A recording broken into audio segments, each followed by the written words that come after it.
नमस्कार मंडळी, स्वागत आहे माझ्या आजच्या व्हिडिओमध्ये. तर परवाच्या व्हिडिओमध्ये बघा पप्पांनी भरपूर असे सीताफळ आणलेले होते, पण ते थोडेफार कच्चे होते. म्हणताना बघा त्याला गव्हाच्या पोत्यामध्ये ना पिकायला ठेवलेलं होतं. आणि आता तुम्ही बघू शकताय पूर्णपणे ना ती आता सीताफळ पिकलेली आहेत.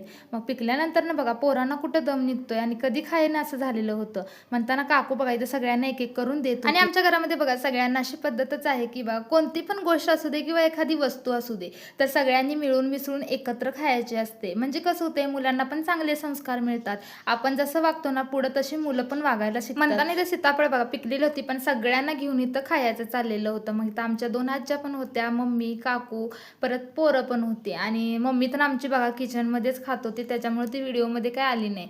मग सगळ्यांनी मिळून मिसळून मस्त असं इथं बघा एन्जॉय केलेला होता. आणि असं काहीच नाही बघा की मोठ्या गोष्टीतून एन्जॉय करता येतो. अशा आपल्या आयुष्यात ना छोट्या छोट्या गोष्टी असतात की त्याच्यापासून आपल्या फॅमिली बरोबर आपण वेळ घालवू शकतो, एन्जॉय करू शकतो. गोष्ट कोणती पण लहानातली लहान असो. मग आमच्या वैष्णवीबाईला इथं बघा कसं भूक लागलेली होती, मग म्हणा लागली मी इथं भात गरम करून खाते. म्हणताना इथं तिचं करायचं चाललेलं होतं.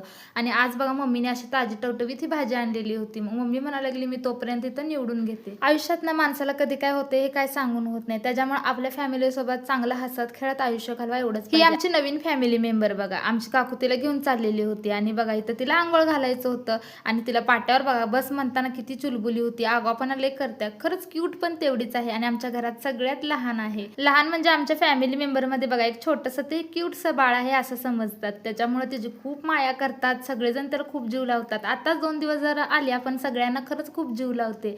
मग तिला आंघोळ घालायची तर चाललेलं होतं बघा. मग दोघींनी मिळून काकू आणि मम्मीने इथं आंघोळ घातलेली होती. मग काकूनी बघा त्याला स्वच्छ असं पुसल्यानंतर कशी दिसायला लागल्या कमेंट करून नक्की सांगा.